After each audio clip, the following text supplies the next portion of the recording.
Hello friends, I'm Ms. Davis. I love looking at picture books. I like looking at all of the different styles of illustrations in different types of picture books. An illustrator is someone who tells a story using pictures. An author is someone who tells a story using written words. Today we are reading a wordless picture book. You may be wondering, how can you read a wordless book? A wordless book uses pictures to tell their story. As we read the pictures, it is up to us to make inferences. An inference means that we fill in the information that is not provided in the pictures. We interpret the story using a variety of strategies, such as inference, to make connections to the world around us and what we already know. We can also make predictions about the story. A prediction is a guess on what may happen next based on what we know already. Both inferences and predictions help us to better understand a story. The book we will be reading is titled Here I Am. It is a story written by Patti Kim. The pictures were done by Sonia Sánchez. Let's look at the cover of this book. When we look at the illustration, we see a little boy walking down a busy city street. He looks to have a content look on his face. Can we make an inference about this book based on the cover? Is this going to be a story about this little boy? Can we make a prediction about what is going to happen next? How do you think this little boy is feeling right now? I predict this story is about a young boy learning to live in a new city. Here I am. Here we see a variety of pictures. A little boy looking over a big city out of a window. He's in an airplane and walking through a strange airport. He doesn't understand any of the writing on the signs. He looks out over a vast area full of all kinds of different people trying to get places. And he's just trying to figure out where he is. And what's this in his pocket? Here we see him driving in a cab through a dark city at night. He looks out the window, wondering about what is all around him in the shadows of the new city he is in. He looks out and it's all unfamiliar, these sounds and people, and they arrive on a busy street at a new building. Here's his family with their luggage. They look up at a tall building. The dad places the key in the door and they walk in. The little boy looks sad as he reaches into his pocket to hold on to the seed that he carries from his homeland. He holds the seed in his hands and can imagine where he would play back at home that night when sleeping with his mom and his dad. He is nervous and scared, and he gets his seed out and he plays with it and he imagines what it would grow into be, and all the beautiful birds and butterflies that would live in it someday. Here we see the little boy looking out the window at all the strange new city that surrounds him. He sees the birds flying. He looks at books in the library. He stands outside a laundromat and watches a little boy go by with his mom. Learns how to get around the new city using buses and subways and They have to look at maps because they don't know where they're going. How do you think he is feeling? Here he is at school.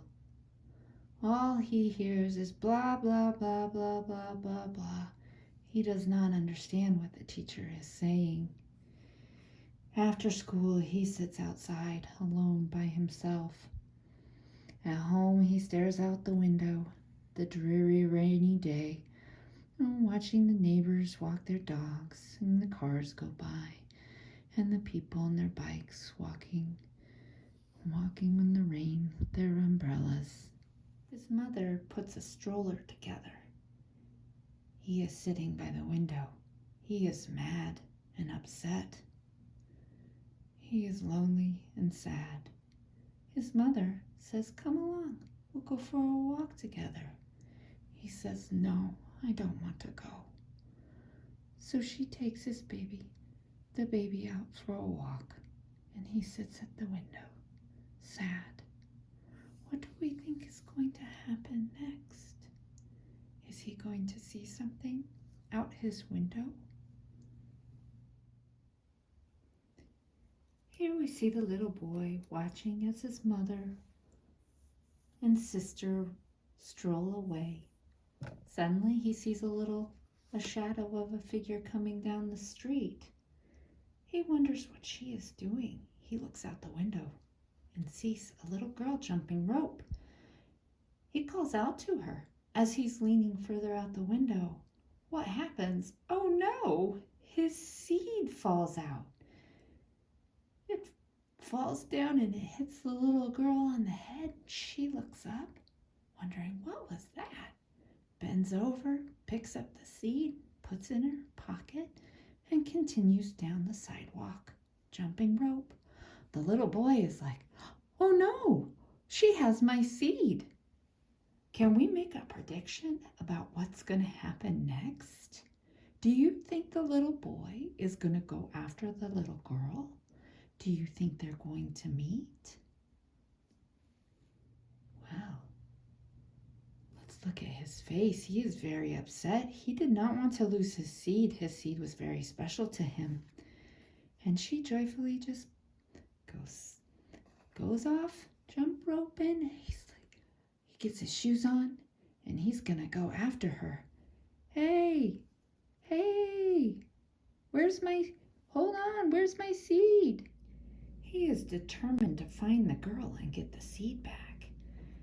He nervously walks down the street looking for her. As he walks a little further, he can hear music. Where is the music coming from? He walks past the fruit stand and waves to the market owners. He keeps walking down his street. What's that smell? Something smells delicious coming from the cafe. He spots a coin on the street and bends over to pick up the coin. He's feeling like it's his lucky day now. He picks up the coin and sees a man selling the pretzels that he could smell. And he notices the pretzels say $3. And he says, "I would like one pretzel, please." And he hands over the coin that he had just found on the street as he eats his pretzel. And the man looks at the coin and starts laughing. Why do you think he's laughing at the coin? The coin is probably not worth the $3 for the pretzel. It is probably just a penny, and he thinks that's pretty funny. The little boy wanders further down the street and sees a woman putting coins into a meter on the street. And as he's standing there enjoying his pretzel, he sees this little doggy walk by, sniffing, and giggles as the little dog goes to the bathroom on the fire hydrant. He goes further out into the neighborhood and he sees a man sitting in the park feeding the birds. And this makes him laugh too. The man is covered in birds. He reaches into his pocket and pulls out some of the pretzel that he had saved, and he feeds the birds the pretzels. And the birds love it. They take it right from his hands. They come right up onto his shoulder. This makes him happy. He wanders further down into the park where people are fishing and enjoying the beautiful day on a blanket, or here's some kids having a race and reading a book and feeding the ducks and just enjoying the beauty of the park. And wouldn't you know, here's the little jump roping girl playing underneath a tree in the park. He sees the little girl playing underneath the tree. The little girl climbs up in the tree and is hanging from a branch upside down, and all of the things fall out of her pocket. Some candy, some coins, a pencil, and the boy's beloved seed. He picks up the seed and shows it to the little girl. The little girl jumps down out of the tree, and the little boy shows her his seed. And he says it's very special to him, and he takes her by the hand. Where do you think they're going? Do you think they're going to do something with the seed? The little boy and the little girl find a place that they can bury the seed, and they cover it up with the soil, and they imagine what it's going to become as it grows into a tree. And the little boy and the little girl, they smile. They are happy. They are thinking about the possibilities. They are both happy. He is happy. He has made a new friend.